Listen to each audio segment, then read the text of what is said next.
vor die Lasershow. Bäm. Der tut nix. Das ist ein braver Laser. Fuck. Na komm, ja.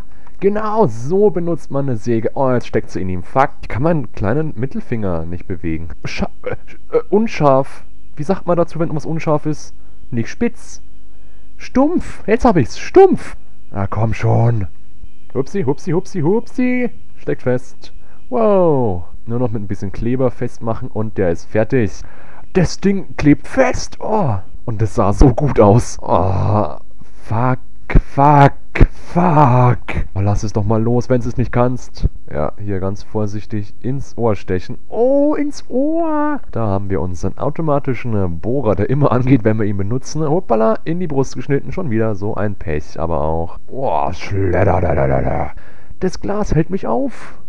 Nein, das Falsche. Fuck, der lebt doch noch.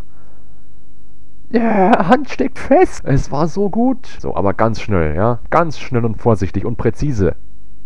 So, lalalala. Da geht doch was. Und jetzt schnell abspritzen. Also mit der Spritze. Ja. Nein, nimm die Spritze. Nein, das ist die falsche. Ah, stirb, Lucifer. Mosef, Yusuf. Scheißdreck, ich bin ein Geist. Hui. Ich hau das mit dem Ding kaputt. So schaut's aus. So, hier alles weg. Jetzt ganz schnell. Das Glas ist im Weg. Das Glas. Nein! Ich würde halt keine Uhr dran tun, wenn sie immer runterfällt, Mensch. Oh, fuck you. Da, fang's auf. Tut ihnen nicht mal weh. Oh, spitze, stumpf. Jetzt lasst es fallen, oder was? Jetzt habe ich sie fallen gelassen unter sein Laken. Ah, Beeilung. Der Bohrer ist nicht spitz. Was muss ich nur machen? Oh, ich habe den Hammer ausgetauscht. Wow, ich bin Magier. Oh, nervt das Ding, Alter. Nervt das Ding. Bitch, slap. Jetzt haben wir den Kollegen hier. Jetzt haben wir das eklige Alien hier aus ihrem Körper endlich entfernt, Mensch.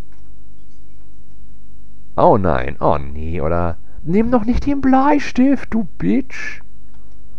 Nein. Jetzt ist sie runtergefallen. Oh, shit. Oh, jetzt dehnt die sich so. Oh, da ist sie weggeflattert. Die Leber. Und ja, noch eine Leber, dass sie nicht frieren. Ja, eine Ohrmuschelleber. Hör auf zu bluten. Jetzt, ja. Oh, jetzt ist es viel besser. Jetzt haben wir's. Wunderbar.